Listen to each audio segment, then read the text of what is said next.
Crafters, it's Louise with you today, and I'm sharing a little January bonus video with you on behalf of Kitaholic Kits. And for this couple of layouts that you'll see in this video, this is actually a bonus kit from Retreat, which was held at Bribie Island in October. So this little kit is kind of a sneaky peeky preview of maybe the type of kit you could receive if you join the new Kitaholic Kits in 2020.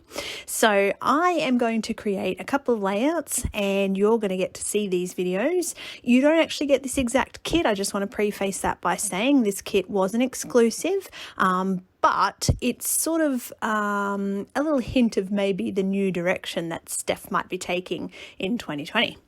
So I'm having a little bit of a play. I've chosen a photo and I'm going to attach some of these elements together. As you can see, I'm just using a combination of staples and tape to hold everything in place. Now, the little gold triangle paper clips that you see at the bottom there, that's what I wanted to sort of feature as part of this layout. It is something in the kit that I probably wouldn't be drawn to immediately, and it's for that reason that I decided to feature it quite heavily. And if I sort of look at something with a bit of a different eye, and in this case, those triangle paper clips, it forces me to use them in a slightly unique or different way than what I normally would. So as you can see, I've laid them down the bottom as kind of a banner type of thing, and that's how I'm going to feature them on the page. And what I'm trying to do with this layout is not only create something really beautiful that I want to see in my album, but also to stash bust, because I find that the things I'm not immediately drawn to in the kits, I tend to put aside and probably will never use. So in this case, by using the things that don't initially appeal to me in a slightly different way, I can actually get them onto a page and come up with something. So I've got my photo sorted. I've got a pretty good idea. It's at this point I'm starting to think, okay, what else do I want to put into this page? And I'm not a huge pink person. You'll notice when I scrap that I don't add a lot of pink, but because this layout, because the photo in this layout has that pop of pink in the shirt and I have used some pink elements, I'm going to go with some pink splatters in the background. As you can see off camera, I've also added some twine to my little banner down the bottom there.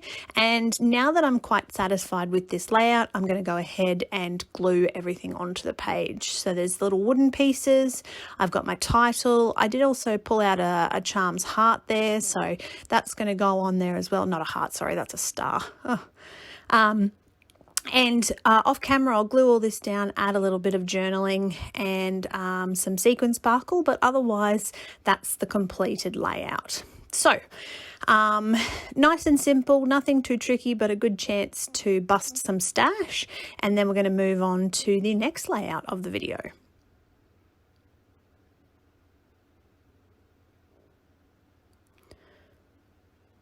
Alrighty, so this next layout is inspired all about circles, and again, because of the kit featuring sort of quite heavily in those pinks and maroons, I decided to go with a bit more of a feminine type photo. So this one, again, because it had the pink flowers in the background, it was what I wanted to go with. And I didn't want to crop it, but I really like the cropped effect. You still get the the outfit inspiration, and you still get that we're at the races, and cropping it actually takes out the part of the photo that's probably less important. So as much as initially I didn't want to crop it and I wanted to work with the 4x6 photo, I'm pleased that I did crop it. So I'm just cutting some circles from the pattern papers, and there's also circular elements that came with the die cuts, the circular elements on the sticker sheet as well.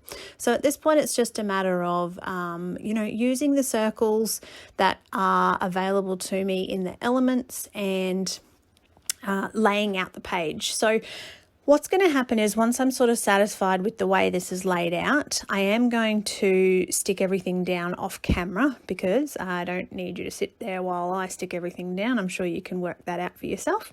Certainly it's, no mixed media in this page. It was something that I toyed with, but I actually really like the clean background, and I'm going to keep it nice and simple for this page. So really easy to put together. I've added a couple of little borders, but nothing too difficult there. Let's move on to the final layout that I'm going to share with you for this video. And I did get a little bit more mixed media with this one, but it is still quite an easy to put together simple layout. So firstly, I'm going to start with just a plain white background, and I really wanted to use this wood pattern paper. I didn't have a particular photo in mind. I just started to create and then decided what I was going to do from there. So I'm going to pull out a couple of little elements, some of the stickers, really no idea what I'm creating here, and just looking through some of these printed photos, I decided on this one because it's already got that brown dark background, and I think that will help sort of blend in with that background paper a little bit and really enhance the important part of the photo. So I've got some of the gold elements as well, and I really like to use gold because I think that it goes so well with anything really, whether you're creating, in this case for me, the boy type layouts with the darker colors, or you're using pinks or turquoise. Gold just enhances everything. So I feel like it really is a great way to use and enhance elements on your layout. So I'm flicking through a couple of the die cuts. Not too many are really suiting my choice for this layout, and I'm still thinking I want to get a bit mixed media in the background. So instead of putting down my mixed media first, I'm going to draw through this stencil. So I'm just using a permanent black pen and just roughly going through. As you can see, doesn't have to be neat, doesn't have to be complete, because I am going to cover it with the paper layer. But this sort of the reason I've done it in this way instead of putting down my mixed media first and then stenciling over the top is because it gives me a sort of area to work with. And what I'm using is the Color Blast Shimmer Dusts, and I'm using Velvet and Navy, and I'm just going to help with some paintbrush and water to allow them to blend and get this sort of mixture of colors, a little bit of the velvet mixed in with the navy. It doesn't have to be perfect. It doesn't have to be, half and half one color. It's just a matter of letting the colors blend, and that's going to be my mixed media element. So a few little splatters here and there, because I find that splatters actually make mixed media look a bit more tidy, because it makes it look like you purposely left it messy. And then that actually finishes off this page. All I'm going to do is go ahead and add a couple of stickers and attach everything off camera. So thank you for watching. I hope you enjoyed that. If you haven't, always hit subscribe, and of course check out Kitaholic Kits.